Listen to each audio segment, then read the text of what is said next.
Good day, everyone. We are Group 4, and our topic for today is all about Philippine nationalism and national symbols. Okay, so what is Philippine nationalism? Next slide. Nationalism is as old as the history of humankind. In the struggle for Philippine freedom, there have been periods when resilient nationalist feelings fire our people to action, and other eras when nationalism seemed to be misremembered. So, sinasabi rito na yung nationalism ay kasing tagal na ng history of humankind, history ng sangkatauhan kung saan ba yung kanilang pinagmulan. Meron tayong mga problema or struggles na kinaharap na nakakaapekto sa pagkakaroon ng Philippine freedom. Gaya na rito yung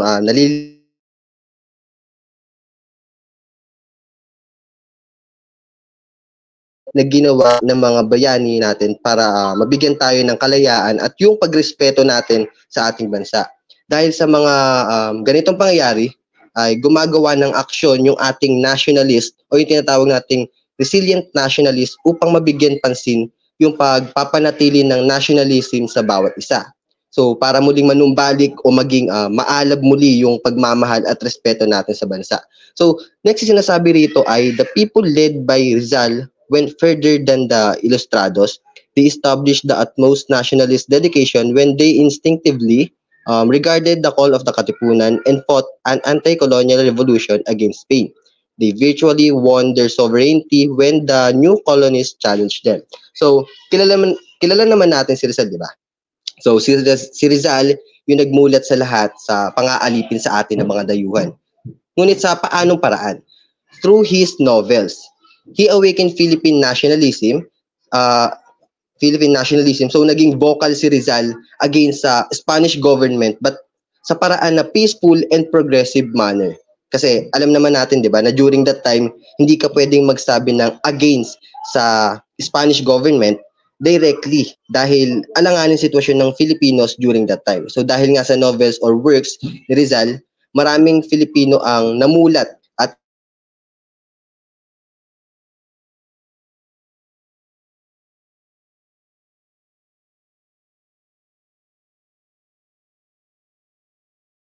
na against sa colonial na mayroon ng Spaniards. Dito nagsimula yung pagkakaroon natin ng revolution kung saan yung mga Pilipino ay parang nag-aklas laban sa Spaniards at ito ay kanang naipanalo yung kanilang sovereignty nang may bagong nag-challenge sa kanilang colonies. So next slide.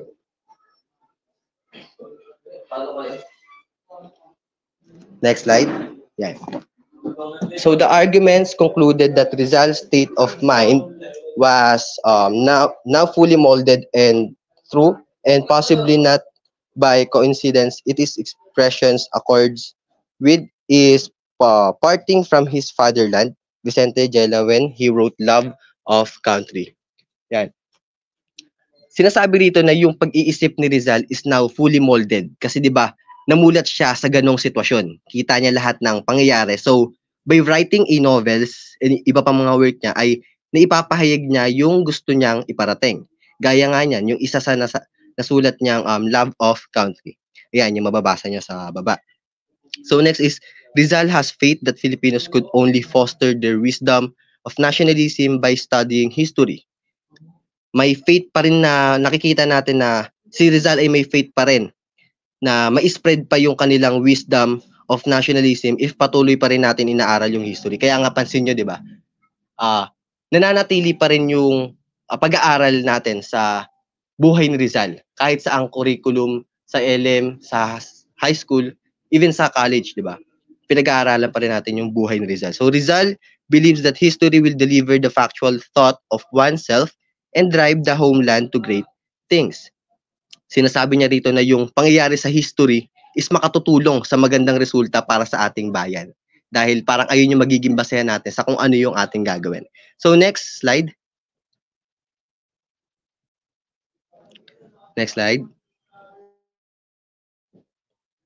Rizal was the foremost nationalist symbol of his time that unlike all others had the dream of the future of the Philippines. And Rizal expresses nationalism as the impression of oneness by an assemblage of people who hold shared future.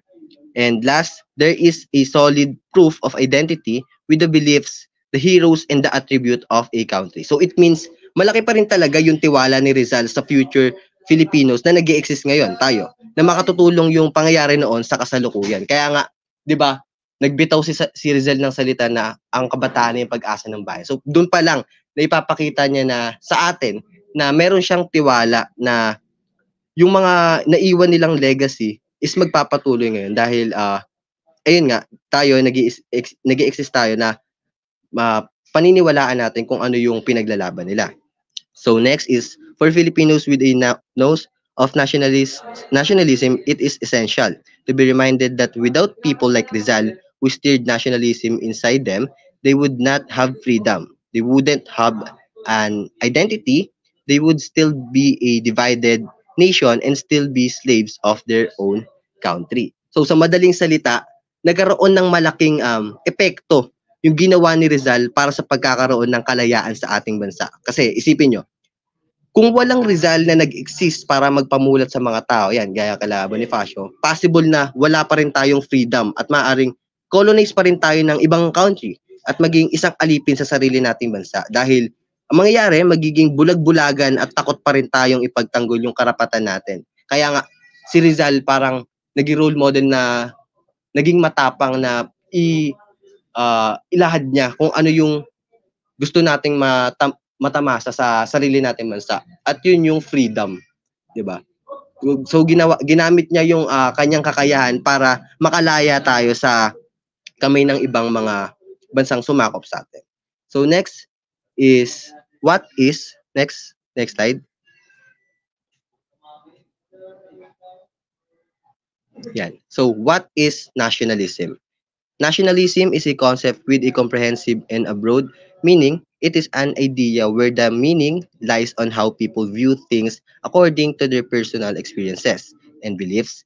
In short, nationalism is viewed as a fundamental building block in the attainment of national unity and progress. So, yung salitang nationalism ay may malawak na kahulugan, di ba? Pagiging nasyonalismo, pagiging makbayan yan. Ito yung so ano nga ba yung pagiging nationalismo or yung nationalism? Ito yung perspective or views ng isang tao batay sa personal experience niya, beliefs na meron sila, kung ano yung pinanghahawakan nila. So ibig sabihin, dito nagsisimula yung pagkakaroon ng unity ng bansa dahil ito yung magiging fundamental o magbubuo para sa pagkakaroon ng pag-unlad at progresong mayroon ang bansa. Yan. So next is yan, the next bullet. So dito naman, ipinapahiwatig naman dito yung yan.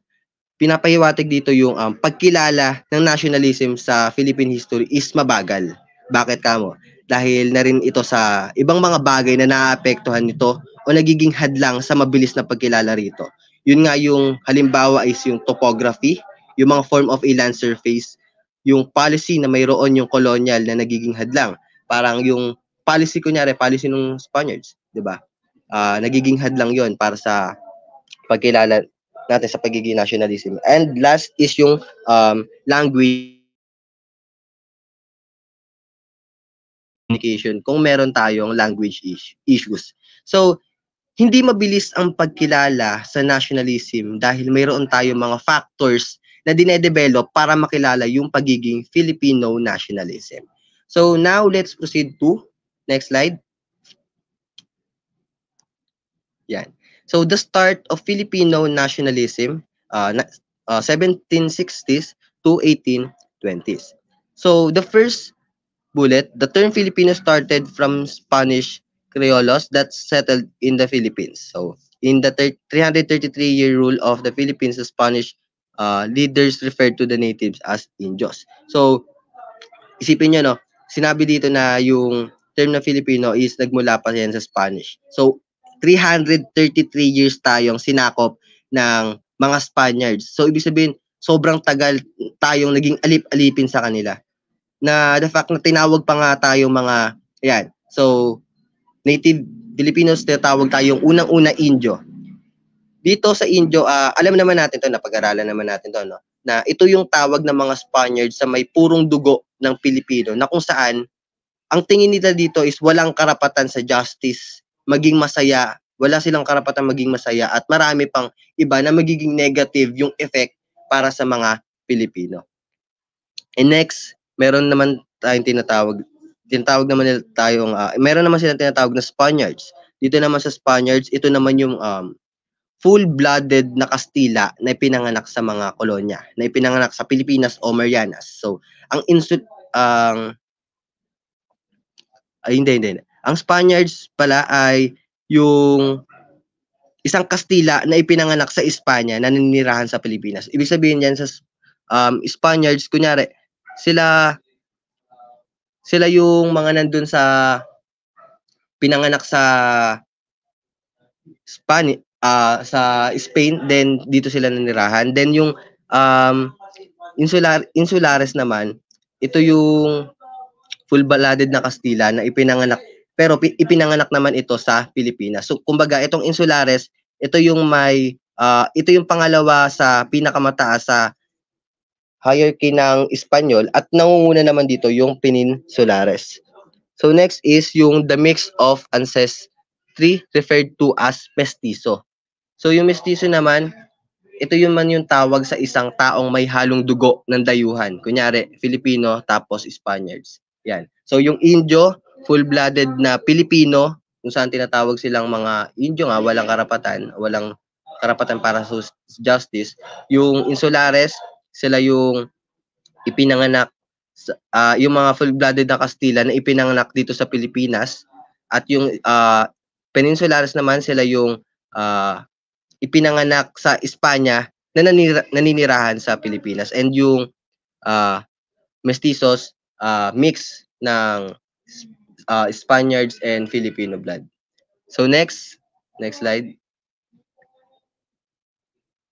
And so Filipino nationalism started with an upsurge of patriotic views and wisdom for nationalistic in the 1800s. So the Philippines ready to face the consequences of Spanish rule for more than 3 centuries. The Philippine Revolution of 1896 was the backbone of the first nationalist revolution in Asia. Yan. So, noong taong 1896, nagsimula ang Philippine Revolution. Dito nagsimula yung ginawa nilang revolution na sinasabing kauna-unahang nationalist revolution na naganap sa Asia. So, kumbaga, that time, ready na yung mga Filipino sa consequences na kahaharapin nila dahil alam nila kung gaano kalakas yung Spaniards. Kahit na ganoon, dito sila nagsimulang magbuo ng revolution para ipaglaban yung kanilang karapatan na naranasan nila for almost 3 centuries. Yan, 333 years to be exact. Yan. So this nationalism arguments have led to a wide-ranging campaign for social, political, and economic liberty in the Philippines. The Insulares, despite being regarded by the Peninsulares as a second-class citizen in the country, had enjoyed several government positions. Roles are even part the government of the majority of bureaucracy. The sense of national awareness in late 1500 came to the mind of the Filipinos that eventually led to the Philippine democracy. Yan, dahil sa pagtatalong naganap dahil sa nationalism, nagkaroon ito ng malaking epekto sa social, political, and economic liberty sa bansa. Kumbaga, namulat na yung mga Filipino rito sa mga kaganapan, kaya nga nagkaroon ng Philippine democracy dahil sa kanilang kagustuhan na magkaroon tayo ng freedom. Yan. So meron tayong tinatawag na essential factors that brought significant change, and tatlo ito: economy, education, and secularization issues of parishes na ipapaliwanag sa susunod na reporter. Thank you po. Economy, the Acapulco-Manila trade route began in 1568 with the Spanish treasure fleets and Portuguese India Armadas routes. The galleons trade declined due to the arrival of the Buen Consejo in 1765. Who took the shorter Cape of Good Hope route?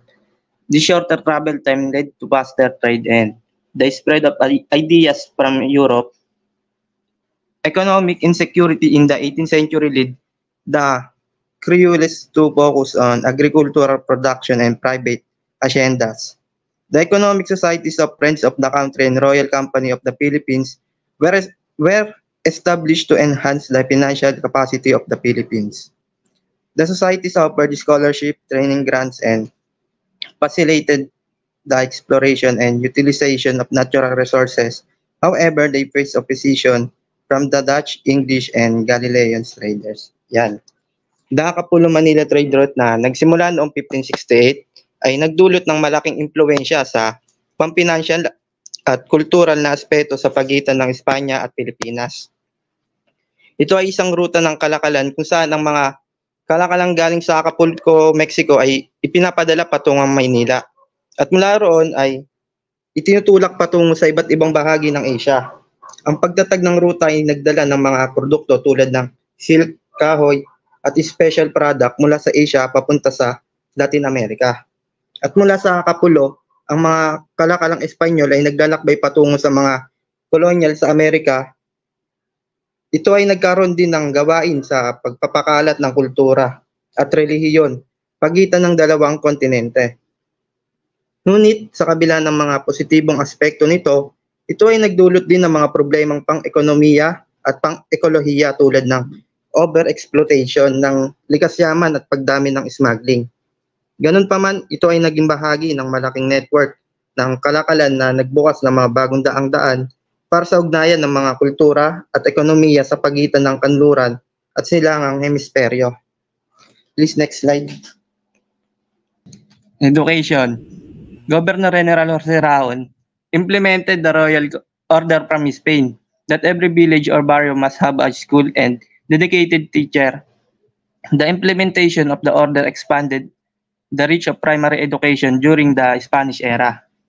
Also during the 18th century, modern agricultural tools made many people leave farming for pursuing academic and intellectual courses. After the arrival of Buen Consejo, the Philippines had more direct contact with Europe and ideas circulating. Thus, the Philippines was influenced by the principle during the age of enlightenment and radical changes during the French Revolution. Yun nga, no? Nakakabighani kung paano ang pagpapatubad ni Gobernador General Jose Raon ng Royal Order sa Pilipinas noong panahon ng Espanyol ay makabuluhang pinalawak ang pangunahing edukasyon sa nag-aambag sa mas malawak na intelektual na mga hangarin. Ang impluwensya ng Buen Consejo at ang koneksyon ng Europa ay higit na naglantad sa Pilipinas sa principle of the Enlightenment at ang pagbabagong epekto ng French Revolution. Ang makasaysayang konteksto na ito ay nagbibigay liwanag pagkakaugnay ng edukasyon, social changes, and global ideas of the time. Okay, next. Secularization, issues of prayers. Okay? King Carlos III ordered the expulsion of Jesuits from Spain and her colonies in 1767. Governor General Raon delayed the order in exchange for bribes, allowing Jesuit friars to hide possessions and destroy documents. The expulsion led to a shortage of friars in Philippines parishes, prompting Manila Archbishop Basilio Sancho de Santa Pusta to launch the secularization project. Sancho recruited native friars to facilitate mission in areas not yet Christianized, but the secularization failed due to ignorance and sloth among the newly formed native energy. Dito naman si King Carlos ay nag-utos ng pagbubuo ng unang Provincial Council ng Manila noong August 21, 1769. Nilalayo niya ng konseho ang magpapatupad ng mga reforma sa mga klero at pag-usapan ng mga pagbabalangkas ng mga batas at regulasyon ng simbahan sa kolonya, pati na rin ang issue sa pagpapasakop ng mga relihiyong pari sa jurisdiction ng episkopal. Opening of the Philippines to world commerce. The Philippines have transferred as the center of provincial often to foreign traders rice, tobacco, sugar, indigo, and abaca. The Philippine economy rose rapidly and its local industry developed, the region broke the dependency on the treasury of Mexico. 1.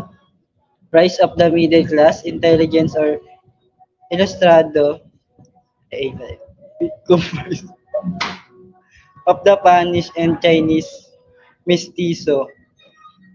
Modernization of the country, 1839, mail service, and dito, sa pagbubukas ng Pilipinas bilang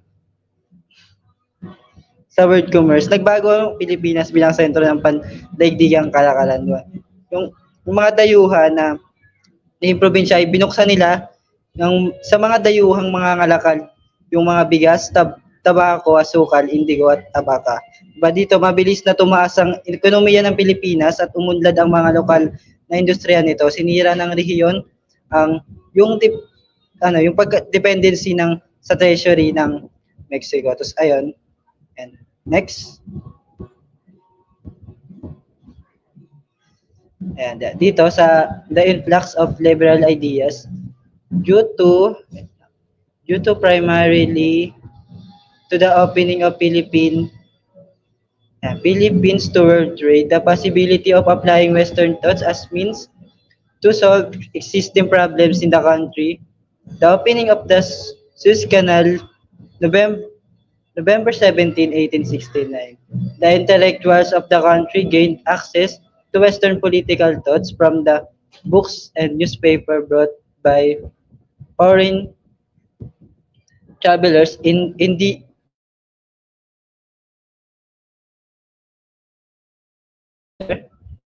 ayan. Tapos dito, sa the influx of the liberal ideas, dahil pangunahin sa pagbubukas ng Pilipinas dahil pangunahin yung Pilipinas sa pagbubukas sa pandaigdigang kalakalan, dahil doon sa paglalapat ng kaunlaran ng mga pagbubukas ng paraan sa kalakalan, mga problema sa bansa, kubukas dito, ang intelektual ng bansa ay nakakuha ng access sa mga kanluraning kaisipang pampolitika mula sa mga libro at pahayagan na dinala ng mga dayuhang traveler ideolohiya ng Revolusyong Pranses at Amerikano. Ayan. Next po. Ayan. Secularization movement. Dito una, yung regular praise and secular praise. Dito sa regular praise belong to religious orders. Their main task was to spread Christianity. So dito sa una, yung main task ng regular praise is to spread the Christianity.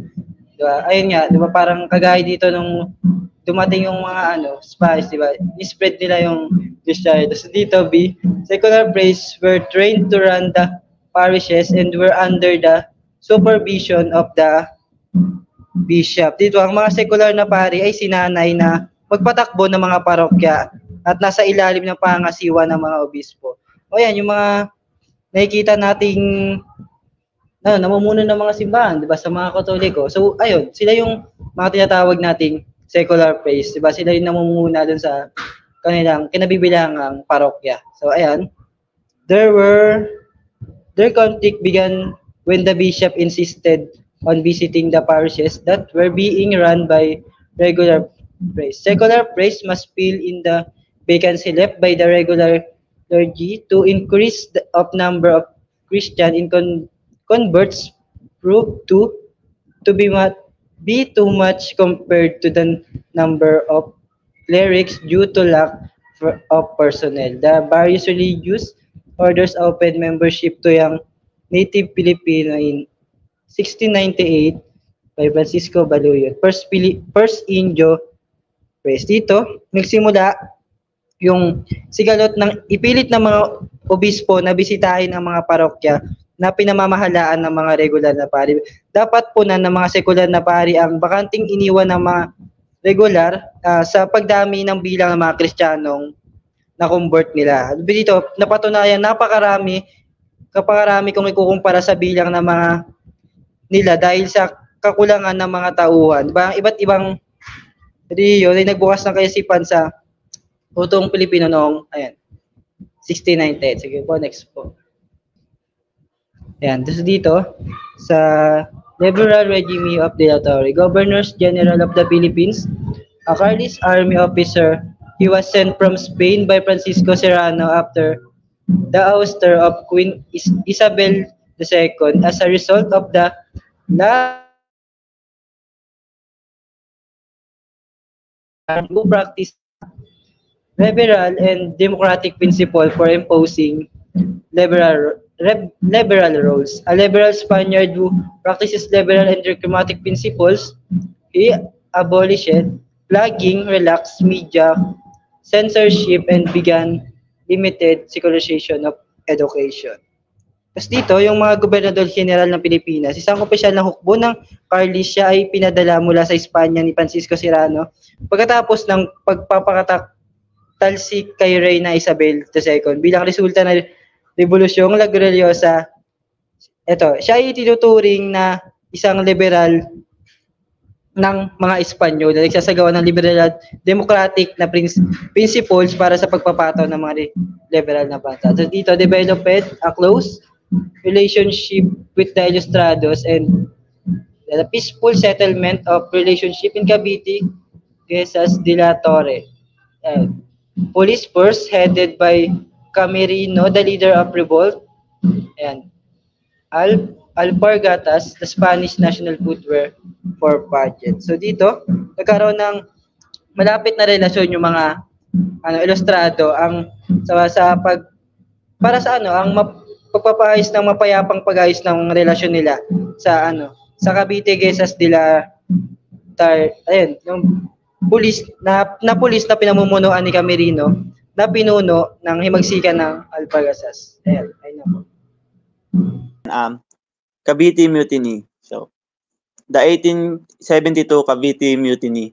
So, mutiny. Ano nga ba yung 1872 Cavite Mutiny? According to others, without 1872 Cavite Mutiny, there would be no 1896 Filipino Revolution. So, ang 1872 Cavite Mutiny ay naganap sa Cavite Arsenal. At ang mga namumuno dito ay ang mga soldiers. So, ano nga ba yung Cavite Arsenal? Ito ay paggawaan ng mga armas, sandata, or anything na ginagamit sa labanan. So, bakit nagkaroon ng Cavite Mutiny? Nagkaroon ng Cavite Mutiny dahil tinanggalan ng Spanish government yung mga Pilipino na nagtatrabaho sa Cavite Arsenal ng mga privilege and rights tulad na lang ng una doon sa exemption doon sa Polo y Servicio. Ano ba yung Polo y Servicio? So, ito yung sa pilitang pagtatrabaho ng mga kalalakihan from 16 to 60 years old. So, nag-enjoy sila sa ganung gawain. Pero tinanggal yun ng Spanish government.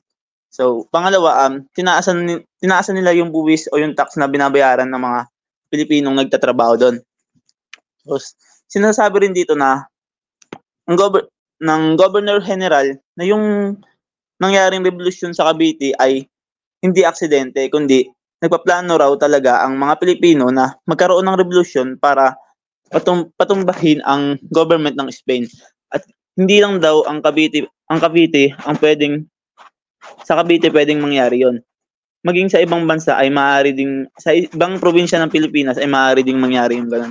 Kaya pinatay nila lahat ng tao na involved doon sa Cavite Mutiny para hindi na lumaki o para hindi na dumami yung bilang ng mga nag-aalsa laban dun sa government ng Spain. So, next. Next is the Gomburza execution. So, Gomburza or Gomburza refers to three Filipino Catholic priests that Mariano Gomez, Jose Burgos, and Jacinto Zamora. So, who were executed on February 17, 1872. So, when we talk about the 1872 Cavite Mutiny, ma-involved din dito yung tatlong paring martyr na si Padre Gomez, Burgos, and Zamora. So, paano ba pumasok yung tatlong pari na to sa Cavite Mutiny? So, dito napapasok yung another issue which is yung acceleration movement. Dito sa circularization movement. Dito sa circularization movement, merong dalawang congregation. We have the regular price and the circular price. Ang circular press ay paring Pilipino at ang regular press naman ay ang mga paring Espanyol. No? Dito, para paikliin natin yung istorya, pinaglalaban ng mga paring Pilipino o yung pinaglalaban ng mga paring Pilipino o yung circular price, yung karapatan nila bilang pari na magkaroon ng katungkulan sa simbahan sa Pilipinas na tinutulan naman ng mga regular price. So, yun yung issue ng circularization movement na ginamit upang ma-involve yung tatlong paring martir doon sa Cavite Mutiny. So, dahil nadama yung tatlong paring Pilipinong martir, sila ay pinapatay sa pamamagitan ng garote. So, dahil doon na witness ni Rizal na yung kalupitan ng mga Espanyol dahil yung kuya ni Rizal na si Pasiano ay malapit kay Padre Burgos. Si Pasiano ang nagkwento kay Rizal ng pangyayari about doon. So, dito ay dahil naman doon sa pagpatay sa tatlong paring yun, kaya naman nasulat ni Rizal yung nobela niyang El Pili. So, dahil alam naman natin na yung nobela ni Rizal na El Pili, dinidedicate niya doon yung tatlong paring martir. So, paano pumasok yung anong kinalaman ng El Pili doon sa revolution na ginawa ng Pilipino? So, maraming Pilipino ang na-inspire o naantigid doon sa nobelang ginawa ni Rizal. At kundi dahil sa Gomburza, malamang naging pari si Rizal. So, sa nobela ni Rizal, doon binadikos yung mga maling ginagawa ng mga Espanyol. So, isa sa mga na-inspire sa nobela ni Rizal na El Pili, walang iba kundi si Andres Bonifacio. So, dahil doon sa ginawa ni Rizal, nagkaroon ng kalayaan yung Pilipinas. So, ganito yung mga posibleng nangyari kung walang Cavite Mutiny, hindi mapapatay yung tatlong paring Gomburza. At kung di naman namatay yung tatlong paring Gomburza, malamang naging pari si Rizal. At kung naging pari naman si Rizal, hindi masusulat yung Noli at El Pili. Kung di naman nasulat yung Noli at El Pili, hindi yun mababasa ng mga kapwa nating Pilipino. So, anong ganap? Walang Philippine Revolution na mangyayari. So, next.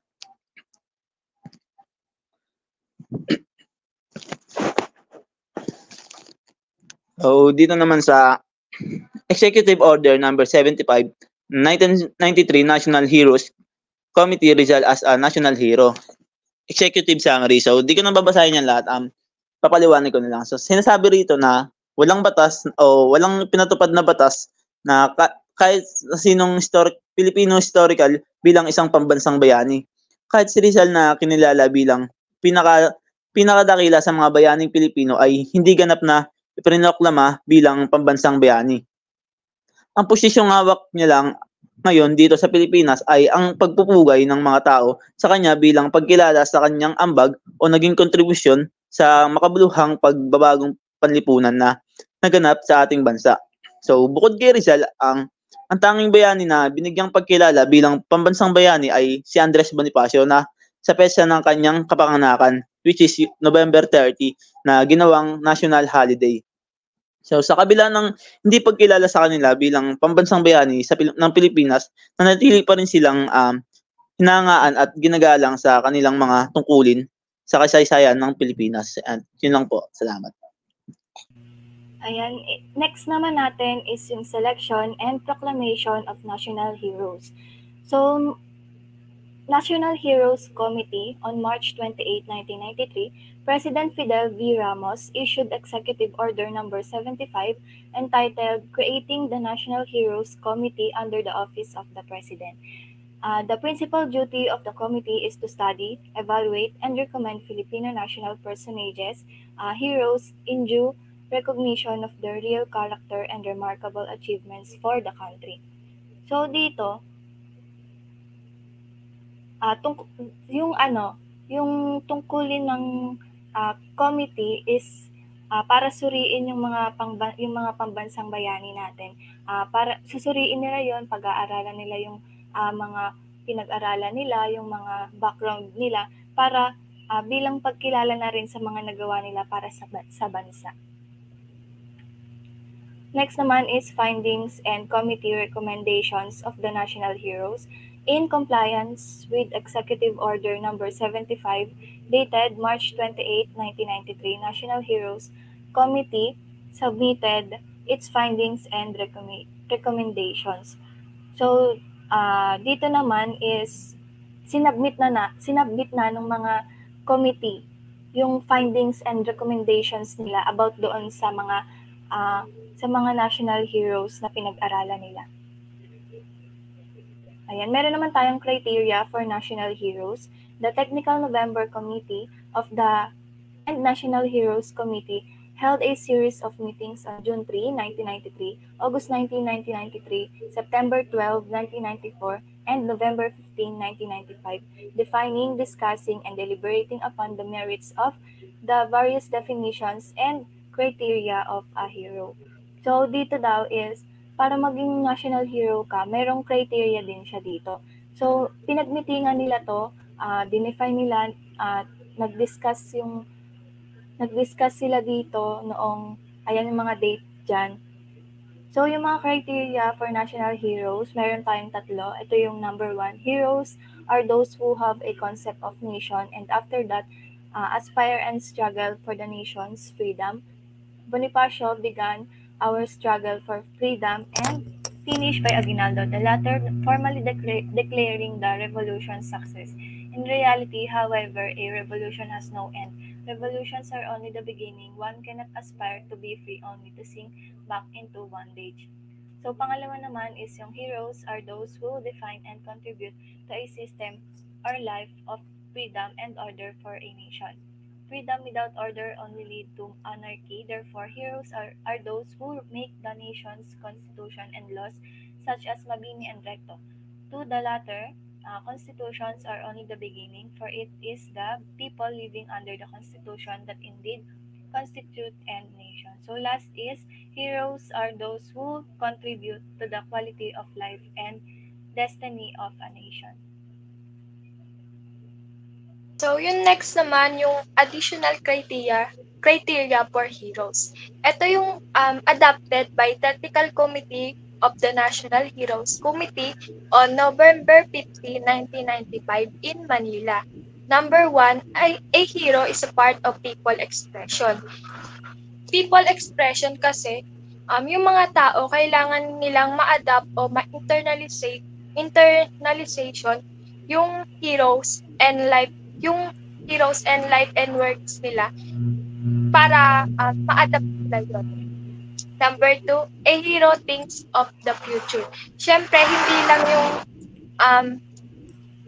yung future dapat yung tinitignan nila, dapat pati din yung future generation.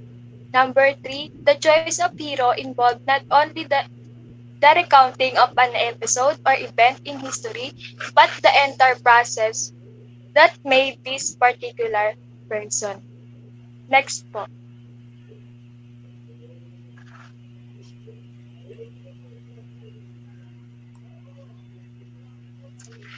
And sunod naman yung mga historical figure recommended as national hero. On November 15, 1995, the Technical Committee, after deliberation and careful study, based on, Dr. Onofre T. Corpus and Dr. Alfredo Lagmay, the criteria selected the following 9 Filipino historical figure to recommend as national heroes. Number 1, si Jose Rizal. Ito nga yung national heroes natin. Number 2, si Andres Bonifacio. 3, Emilio Aguinaldo. P. Apolinario Mabini. 5 is Marcelo H. Del Pilar. 6, Sultan Dipatuan Kudarat. 7, Juan Luna. 8, Melchora Aquino. 9, Gabriela Silang. So, sila po yung 9 heroes na ni-recommend as national heroes. Next po.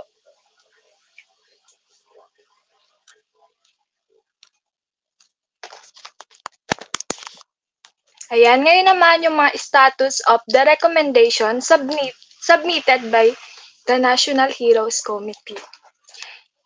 Ito yung since the submission of the report, recommendation by National Heroes Committee to Secretary Ricardo T. Gloria of the Department of Education, Culture and Sport noong November 22, 1995,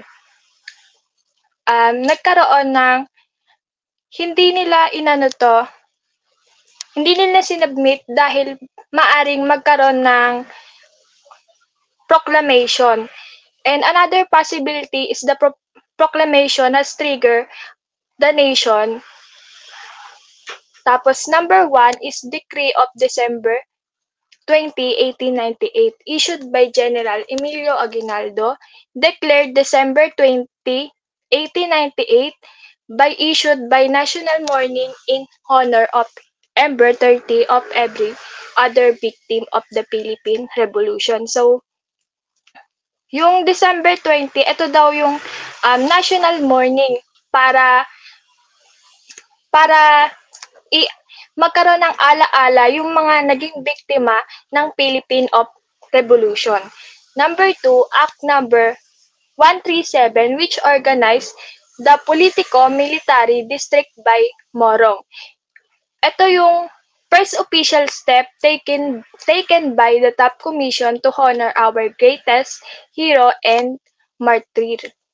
Number 3, Act Number by the Philippine Legislature 16-1921, made November 30. Ito yung each year a legal holiday to communicate yung yung birthday ni Andres Bonifacio. Number 4, Act Number 2760, issued on February 23, 1918, confirmed and ratified all steps taken for the creation, maintenance, improvement of national monuments, and particularly for the erection of monuments. So, ngayon dumako naman na tayo sa other heroes. So, ito yung mga batas na proklamasyon sa Pilipinas kaugnay sa sa pagpaparangal sa mga bayaning pambansa. So, una na dyan, Act Number 3827, enacted by the Philippines Legislature on October 28, 1931, declared the last Sunday of August of every year as National Heroes Day. So, yung layunin nito, yung para itatag yung isang espesyal na araw upang alalahanin yung mga taong nag-ambag ng malaking sakripisyo para sa bayan.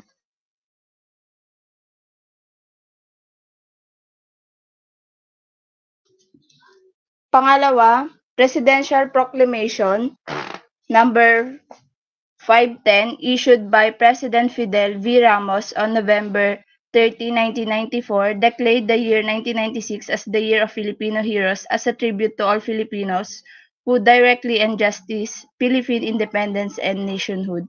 So dito naman, yung batas na to, layunin niya yung ialay yung mga pagkilala sa lahat ng Pilipino na nagtaguyod ng mga kalayaan, katarungan at kasarinlan ng Pilipinas. Isinasaad nito yung mga importansya ng pagpapahalaga sa mga nag-ambag sa layunin ng bansa.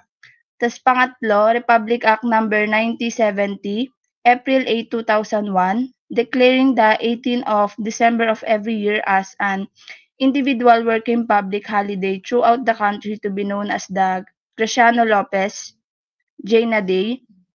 So dito naman, yung layunin naman nito ng batas na to is pagkilala kay Graciano Lopez Jaina na isang tanyag na personalidad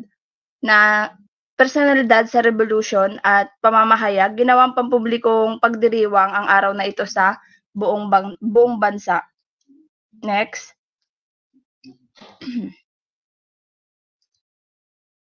And next, the other historical figures. Number 1, Republic Act number 6701, February 10, 1989, declaring September 1 of every year the death anniversary of Gregorio Aglipay V. E. Labayan as Gregorio L. Aglipay Day and special non-working holiday in the municipal of Batac Province of Ilocos Norte. So yung batas naman na ito is naglalayong bigyang pugay at gunitain yung buhay na kontribusyon ni Gregorio Aglipay El Labayan nga. So isa siyang kilalang personalidad sa kasaysayan ng Pilipinas. So binibigyan ito ng special na pagkilala nga daw sa Batac, Ilocos Norte kung saan itinuturing nga na non-working holiday yung September 1. So number 2, Republic Act number 7285, March 24, 1992, declaring February 19 of each year as Doña Aurora Aragon Quezon Day, a special non-working holiday in the province of Aurora, in order to commemorate the birth anniversary of Doña Aurora Aragon Quezon, the first president of the Philippines National Red Cross and Foundation Day of the province. So dito naman, yung batas na ito is nagbibigay nga daw ng pagpapahalaga sa alaala ni Doña Aurora Aragon Quezon. Siya yung unang pangulo ng Philippines National Red Cross. Tapos daw yung February 9 is tinuring nga daw na special non-working holiday sa lalawigan ng Aurora kung saan ito yung foundation day ng lalawigan. Next. So number 3, Republic Act number 7805, September 1, 1994, declaring January 28 of every year as non-working special public holiday in the city of Cavite to be the known Julian Felipe Day. So yung batas na ito is nagtatakda nga ng isang espesyal na araw upang gunitain yung si Juliana Felipe, ang kompositor sa pambansang awitin ng Pilipinas. So ito nga yung non-working special public day sa Cavite kung saan si Julian Felipe ay isang kilalang residente. So pang-apat, Republic Act number 7950, March 25, 1995, declaring December 18 of every year as Araw ng Laguna, and particular sa working day in the province of Laguna and the city of San Pablo.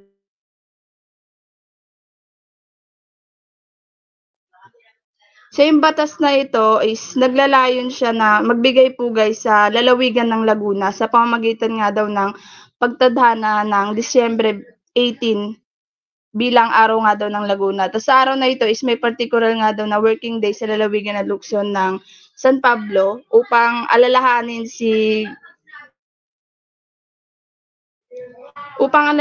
daw si Gobernador Felicissimo T. San Luis.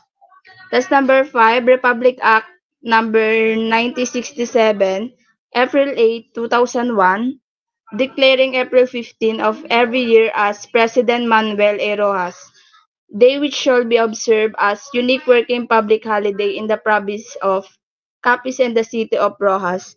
So dito naman, yung batas na ito is nagbibigay nga ng pagpapahalaga kay President Manuel Rojas sa pamagitan nga daw ng pagtadhana ng April 15 bilang isang espesyal na araw sa Capiz at Rojas City. Ito ay isang unique na working public holiday na naglalayong gunitain yung mga tagumpay at kontribusyon ni President Rojas sa kasaysayan ng bansa. Next po.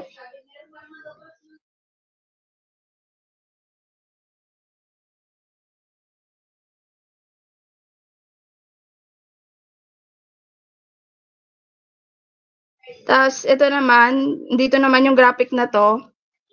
Yung graphic na organizer na ito is nagbibigay siya ng visual na buod sa kanina yung mga naunang tinalakay na ng buod ng mga makasaysayan na kaganapan at paggalaw na nagpapakita ng kanilang mga pagkakaugnay at epekto nito sa Pilipinas noong ika-19 na siglo.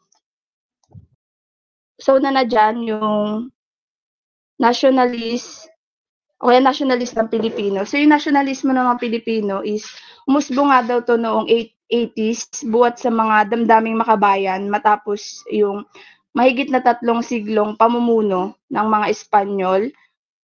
Tapos pangalawa is yung pagsasakdal kay Gomburza.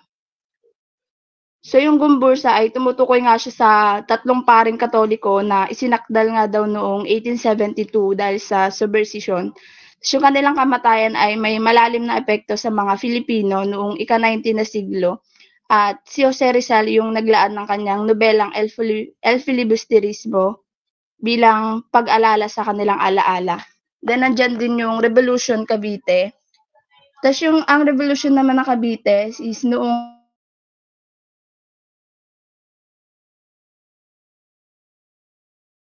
hindi matagumpay.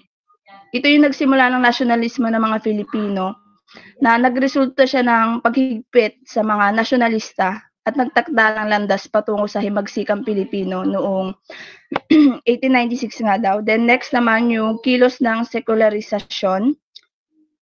Tapos ang alitan ay yung alitan dito is nagsimula nga daw ng ipag-utos ng mga obispo ang pamumuno sa mga parokya na itakbo ng mga regular na pare. Sa pagtaas ng bilang ng mga nagiging Kristiyano nga daw is nagbukas ang mga reliyosong orden sa mga kabataang Pilipino na nagtulak para sa kilos sekularisasyon. Then next is yung liberal na regimen ni De La Torre. So si General De La Torre, isang liberal na Espanyol. So nagpatupad ng mga batas na liberal at naglapat ng kapayapaan sa di pagkakaunawaan sa Cavite noong ika-19 na siglo. So nakabuo siya ng malapit na ugnayan sa Ilustrado na nagdala ng yugtong liberal na pamahalaan. The next dyan is yung pagbubukas ng Pilipinas sa pandaigdigang kalakalan. So yung pagbubukas nga ng mga lalawigan sa dayuhang mga ngalakal noong ika-19 na siglo ay nag-angat nga sa Pilipinas bilang sentrong pandaigdigang kalakalan na nagpalakas sa ekonomiya, nagtaguyod ng pag-usbong ng middle class at nagdala ng modernisasyon. Then sunod dyan, yung panghuli is yung pagsulpot nga ng mga ideya ng liberalismo. Ito yung pagbubukas ng Pilipinas sa pandaigdigang kalakalan nga ay siya rin naghahatid ng mga ideya mula sa mga kanluranan na naapektuhan ng mga ideolohiyang mula sa Revolusyon Pranses. At nakakuha nga ang mga intelihente ng Pilipino ng akses sa kanlurang kaisip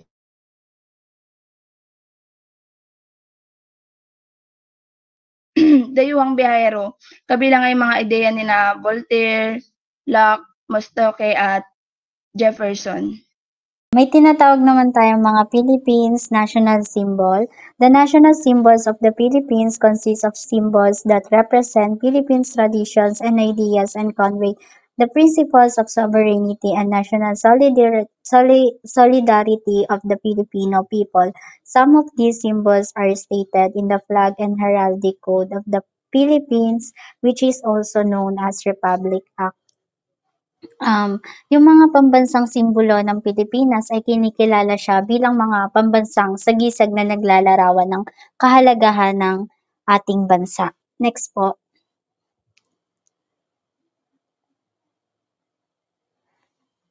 At yung mga pambansang simbolo natin ay nagbibigay tangi at naglalarawan ng pagkakakilanlan ng bansa at nagpapahayag ng kahalagahan ng kasaysayan at kultura natin. Una na nga dito yung national flag. Section 14 of Republic Act 8491, Flag and Heraldic Code of the Philippines state that a flag worn out through wear and tear shall not be thrown away. It shall be solemnly burned to avoid misuse or desecration. The flag shall be replaced when it begins to show signs of wear and tear. Sinasabi dito na yung mga pambansang sinasaad dito sa mga pambansang batas sa watawat na yung mga bandilang niluma na ng panahon o kaya nasira na ay hindi dapat tinatapon kung saan-saan. Dapat ito ay sunugin para maiwasan yung mga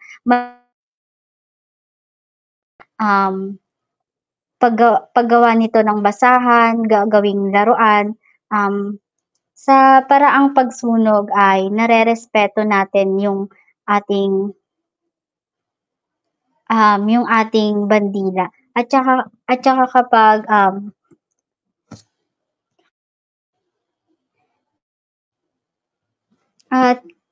kapag ito ay nasira ay dapat itong palitan ayun nga bilang pagrespeto. The Philippines national flag is made of silk a white equilateral triangle at the left containing a sunburst of 8 rays at the center a 5-point star at each angle of the triangle, an upper stripe of blue and a lower stripe of red. The sun stands for liberty, the sunburst of 8 rays for the first eight provinces to take up arms against Spain. Yung mga lalawigan na ito yung mga Batangas, Bulacan, Cavite, Laguna, Maynila, Nueva Ecija, Pampanga, at Tarlac. Then yung the 3 stars, 3 islands group of the Philippines ay tinatawag tong Luzon, Visayas, and Mindanao. At yung puting tatsulok sa bandila natin ay nangangahulugan ng pag-asa ng Pilipino para sa pagkapantay-pantay. And yung nasa itaas naman, yung asul ay kumakatawan to sa kapayapaan, katotohanan, at saka yung katarungan. At yung sa baba naman, yung pula ay kumakatawan sa pagiging makabayan at kagitingan. Next po.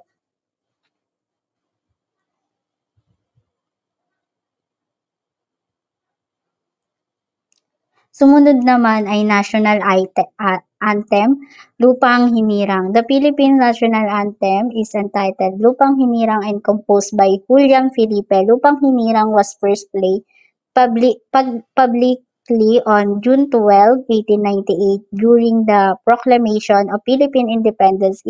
Its lyrics were adapted from the Spanish poem Filipinas, which was written by Jose Palma.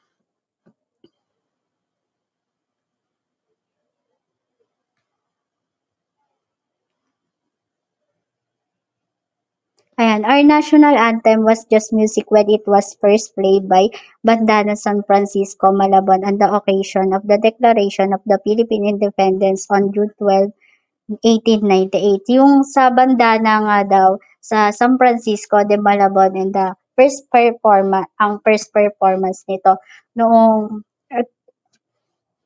unang itinugtog yung pambansang awit natin noong ika-12 ng Hunyo 1898. Isa lamang siyang instrumental kanta lamang ito na at yung tula ni Jose Palma na may pamagat na Pilipinas letra para la Marcha na national na inilathala noong September 3, 1899 ay naging basihan siya para sa mga orihinal na letra ng pambansang awit ng Pilipinas. Ito nga yung Lupang Hinirang. Ayan. In 1943, the Institution of National Language was ordered by the late President Jose P. Laurel to translate the original Spanish text into Filipino and English. However, a spontaneous and APT translation was produced by a committee formed by the Department of Education 13 years later. This was entitled nga Lupang Hinirang. Next po.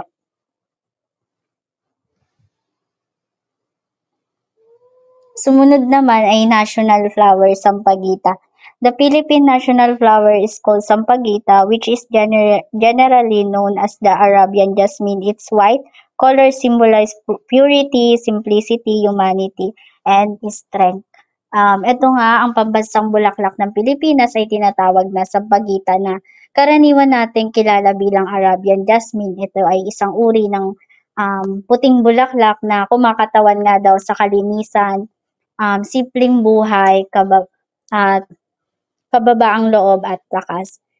It is declared as the national flower by Governor General Frank Murphy through Proclamation number 652 series of 1934. The sweet-smelling white flowers of Sampaguita, the plant is a woody vine or scrub, has long been celebrated in song stories and legends. Ang matamis nga na amoy at yung puting kulay ng mga bulaklak ng Sampaguita ay nagkakaroon ng mahalagang kaalagan sa kultura ng Pilipinas. Ito yung naging bahagi siya sa awit, kwento at alamat. nagpapahayag siya ng kahulugan at pagpapahalaga ng Pilipino. At yung Woody Vine na sinasabi diyan, ito yung naglalarawan kung paano lumalago at kung gaano kaganda yung anyo ng bulaklak na ito. Originally from India, they are often made into garlands and its essence made into perfumes. The tiny flower display their purity in the evening when the flower buds begin to open at dusk. Ayun nga, yung sampagitang araw ay orihinal na nagmula siya sa India. Ito yung nagpapahiwatig na yung halaman na ito, yung unang nadatnan o naitanim sa India bago siya naging bahagi ng kultura natin dito at naging kalikasan sa kalikasan ng Pilipinas. The tiny flowers display their purity in the evening when the flower buds begin to open at the dusk. Sinasabi dito na yung maliit na bulaklak nagpapakita siya ng kalinisan sa gabi kapag nagsisimula ng magbukas yung bulaklak sa paglubog ng araw. Next po. Sumunod naman ay National Tree, Nara. The Philippine National Tree is called Nara, generally known as rosewood. It was made official by Governor John Frank Murphy through Proclamation No. 65 to Series 1934, in fact under the DENR Memorandum Order date February 5, 2003. Cutting of Nara needs to be approved by the DENR Central Office, particularly by the Office of the Undersecretary for Field Operation. Ayun nga, batay nga sa memorandum ng order ng DENR na may petsang February 5, 2013, yung pagputol nga daw ng Nara ay nangangailangan siya ng pahintulot mula doon sa DENR Central Office. Particular doon sa Office of the Undersecretary for the Field Operation. Ito yung isang hakbang upang mapanatili yung protection at kahalagahan ng mga puno. The Philippine National Tree is the sturdy and durable Nara, which symbolize the Filipino people's indomitable spirit and strength of the characters. Ang Nara nga ay itinuturing na pambansang puno ng Pilipinas. Ito ay binansagang matibay at ito ay sumisimbolo sa lakas at matatag na karakter ng mga Pilipino. It is known to adapt quickly to a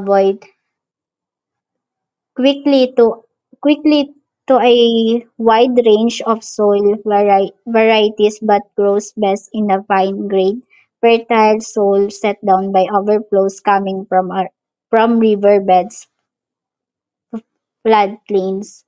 Yung Nara nga ay maaari siyang lumago sa iba't ibang uri ng lupa. Mas mahusay siyang lumalaki sa mga mabubuting klase ng lupa, kagaya ng mga floodplains, patag na lugar na malapit sa mga ilog. Next po.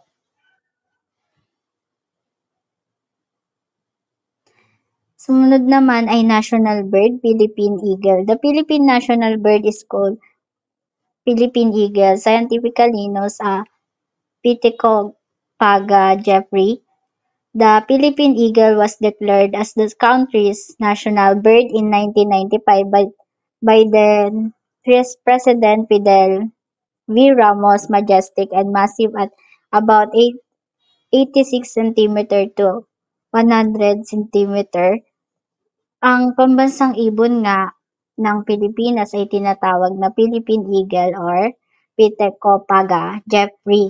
Ang Philippine eagle ay itinalaga bilang pambansang ibon noong 1995 nga ni Pangulong Fidel Ramos. Ito ay isang opisyal na pagkilala sa kahalagahan nito sa kultura at kalikasan ng Pilipinas. At yung Philippine eagle ay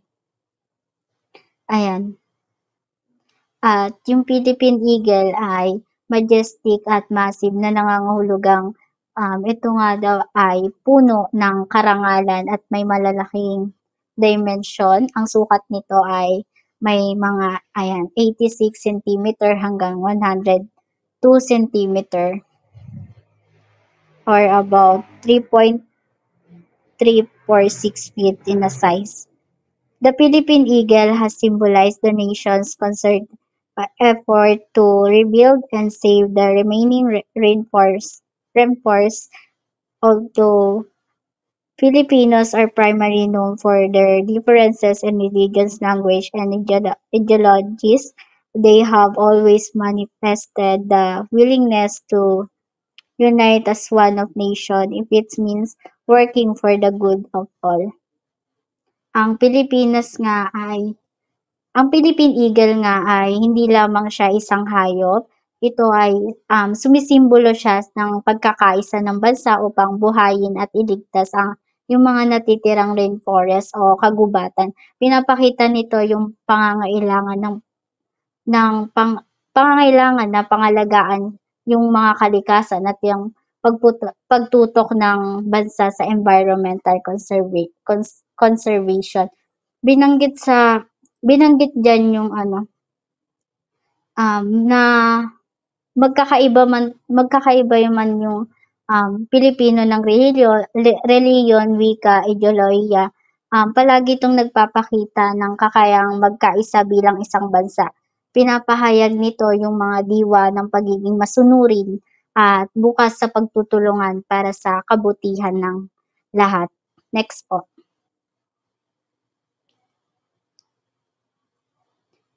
National Gem, Philippine Pearl. The Philippine National Gem is called Philippine Pearl as declared by former President Fidel V. Ramos through Proclamation number 905 Series 1996. It is scientifically known as Pintada maxima. Ang Philippine Pearl nga ay tinuturing na pambansang gema ng Pilipinas, isang espesyal na uri ng perlas na itinatangi at kinikilala bilang simbolo ng yaman ng ating bansa. World largest pearl was discovered by a Filipino diver in a giant tridacna under the Palawan Sea in 1934.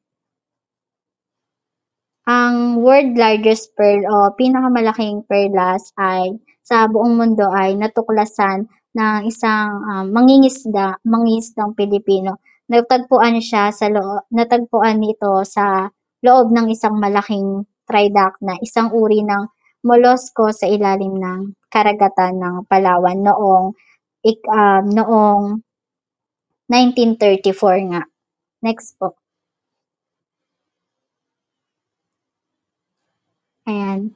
At ang national sports naman natin sa Pilipinas ay ang Arnis. Republic Act 9850 of 2009 is the official declaration of Arnis as the country's national sport and form of martial art signed by then President Gloria Macapagal Arroyo. Ito nga yung batas na ito ay nag-o-opisyal siya na nagtatakda kay Arnis bilang pambansang laro at anyo ng sining ng martial arts. Sa pamamagitan ng batas na ito ay kinikilala at iniangat ang kahalagahan ng Arnis dito sa sportsmanship ng Pilipinas. Arnis referred to one or two sticks made from rattan and used as weapons for defending oneself by way of striking, thrusting, and parrying techniques to immobilize an attack. Ang Arnis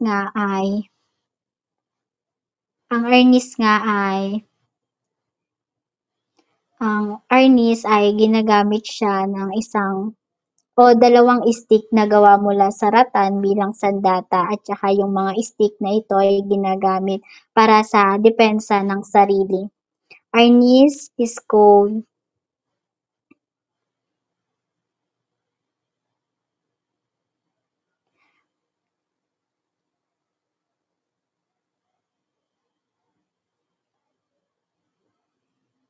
It is known by two other names, Kali and Eskrima, and makes use of both bladed weapons, batons, sticks, and ver- sticks and bare hands. Yung arnis nga ay gumagamit ng iba't ibang kasangkapan tulad nga ng bladed weapons tulad ng mga kutsilyo o espada, yung mga batons o mga stick at yung mga sariling kamay para sa iba't ibang aspekto ng pagsasanay. It became a national symbol in 2009 when then President Gloria Macapagal Arroyo signed Republic Act 2850 in law.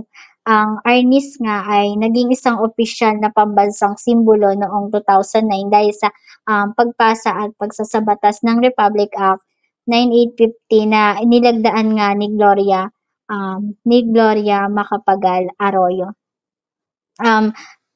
Last na, yung arnis din ay is to the Philippines like Japan's karate and Korea's taekwondo. It is about a martial art and a sport whose origins are still mostly unconfirmed because of lack of documentation.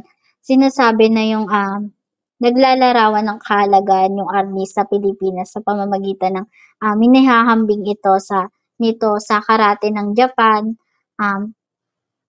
taekwondo ng Korea. Ito ay nagpapakita bilang isang martial art at sports. Pero ang eksaktong pinagmulan ng arnis ay hindi pa ganap na kumpirmado dahil sa kakulangan ng documentation. Pero ayun nga, ang arnis ay naging isang opisyal na pambansang simbolo noong 2009 dahil sa pagpasa at pagsabatas ng Republic Act 9850 na nilagdaan ni Gloria Macapagal Arroyo. Yun lang po. Ayan, sumunod naman, dumako naman tayo sa national hero. Alam naman natin na ang ating national hero ay walang iba kundi si Dr. Jose Protasio Rizal Mercado y Alonso Realonda o mas kilala nga nating Dr. Jose Rizal.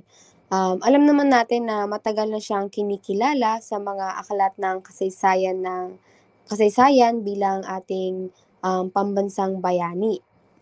Ngunit may mga ilang scholar nga na patuloy nagtatalo kasi may mga karapat-dapat na tawaging pambansang bayani. Kaya naman si former President Fidel B. Ramos, gumawa siya ng mga list na dapat din tawagin na pambansang bayani ng ating bansa. Ito nga sina Andres Bonifacio, Emilio Aguinaldo, Apolinario Mabini, Marcelo H. Del Pilar, Sultan Dipatuan Kudarat, Juan Luna, Melchor Aquino at Gabriel Silang. Ngunit ito nga yung mga list na ginawa niya is hindi pa siya na-update mula nga nung isinomiti ito ng mga national heroes noong November 22, 1995. Next.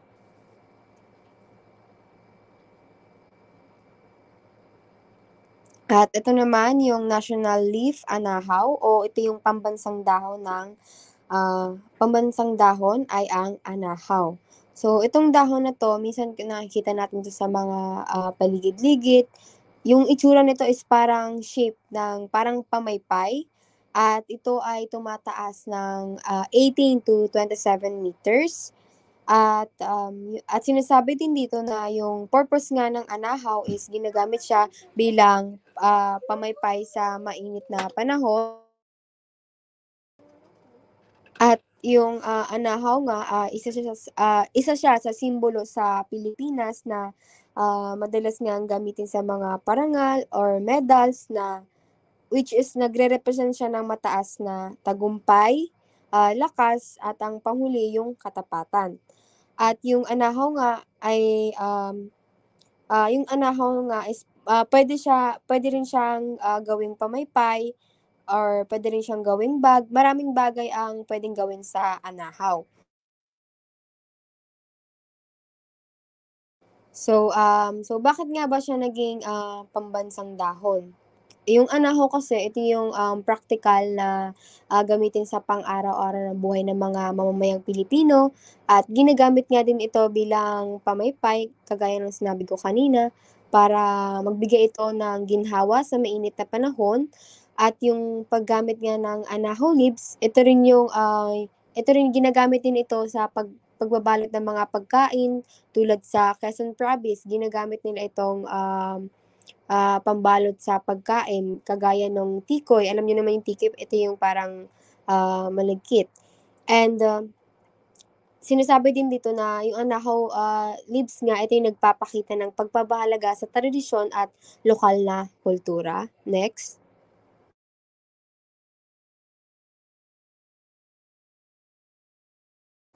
Dito naman tayo sa National Animal Carabao o ang ating pambansang hayop ay ang carabao o kalabaw sa Tagalog.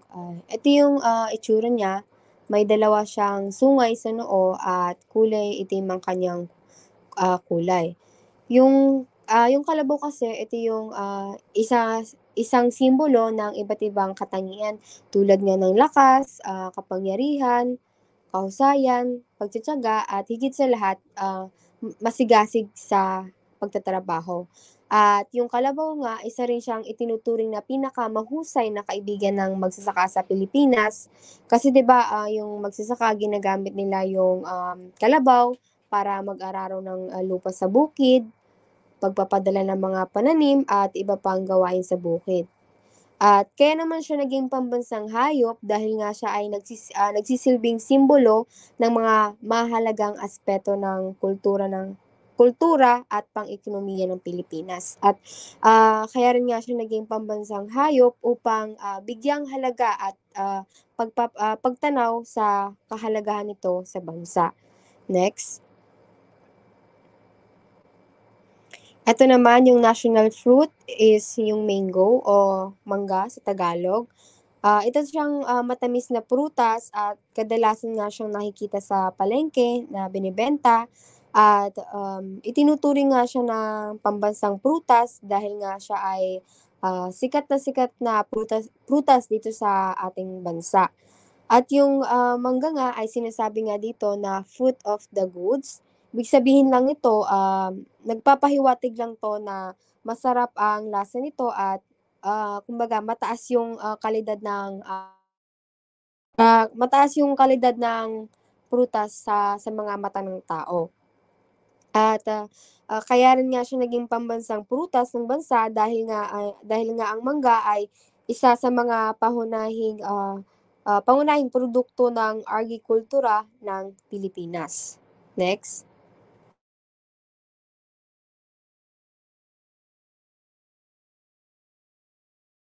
Next naman is yung ating national house ay walang iba kundi ang Bahay Kubo. Ang ating pambansang bahay ay ang Bahay Kubo. So, pinapakita nito na yung Bahay Kubo nga is ito nga isa sa mga kinikilalang sagisag ng Pilipinas. At yung salitang Bahay Kubo nga ay nagmula sa salitang Espanyol na cubo na nangangahulugang ang kahon or cube. Kasi napapansin niyo naman, parang pa-box yung shape sa baba.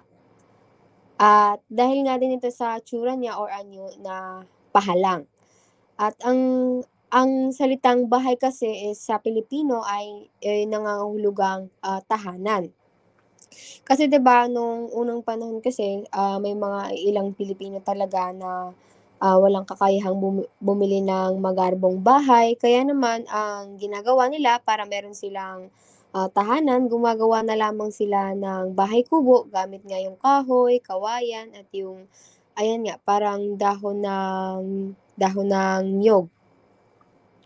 At yung Bahay Kubo kasi hindi lang siya yung nagsisilbing tahanan kundi isang simbolo na din ng Pilipinas bilang pagkakakilanlan. So bakit nga ba siya naging pambansang bahay ng Pilipinas? Pambansang bahay ng Pilipinas kasi nga ang Bahay Kubo nga ay nagdadala ng sining, kultura at mga mahalaga na sumasailalim sa katutubong paraan ng pamumuhay ng mga Pilipino. Next. Ayan, sumunod naman ay yung pambansang isda na bangus o milkfish sa Ingles. So yung bangus na ito nga yung may mga tinik-tinik na kinikilala din siya dahil nga sa malansang taba nito sa tiyan. And mostly, yung mga mahilig kumain ng bangus is ang kinakain talaga nila is yung taba nito sa tiyan dahil nga daw masarap. And so bakit nga ba siya naging pambansang isda? Unang-una nga daw dahil nga ang bangus ay isa sa mga paboritong isda sa Pilipinas at kilala rin siya, 'di ba? Kilala rin dito ang bangus dito sa ating bansa at kilala rin siya sa malansa at malaman-laman nito at lalo nga yung mga taba-taba nito sa tiyan at ang bangus kasi puwedeng maraming kayang lutuin gamit nga yung bangus. So, next naman.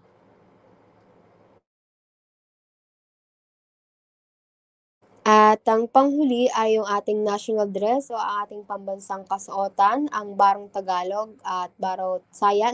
Nakita niyo naman na yan sa personal. So, yung Barong Tagalog, ito yung sa panlalaki, parang pa-long sleeve siya, parang pa-long sleeve siya. Then, yung Barong Saya naman, ito naman yung sa babae. Ito yung blouse na walang collar at yung isa naman ay isang palda. So, yung baro means nangangahulugang blouse at yung saya naman ay palda. At napapansin natin na habang tumatagal yung Barong Tagalog is nag-iiba na yung itsura niya. Madami nang nadadagdag dun sa kasuotan natin, madaming design na idinagdag. Sa lalaki, nagkaroon ng collar at sa babae naman is parang ini-insert na lang nila yung blouse. So, bakit nga ba siya tinuturing na pambansang kasuotan? Unang-una nga is dahil ang Barong Tagalog at Barong Saya ay may malalim na ugnayan nga sa ating kasaysayan. At ito nga ay nagpapahayag ng tradisyon, kultura at kasaysayan ng bansa. At sa pamamagitan nga ng kanilang anyo at disenyo is naihahayag kung gaano nga ba kayaman sa pananamit ang mga Pilipino. At isa din sa bakit siya naging pambansang kasuotan kasi nga yung Barong Tagalog at Barong Saya is sumisimbolo siya sa pagkakakilanlan ng mga Pilipino. At noong unang panahon kasi 'di ba, usong-uso 'tong suotin ng mga mamamayang Pilipino. At yun lamang po, maraming salamat at sana po ay kayo ay may naunawaan sa aming tinalakay.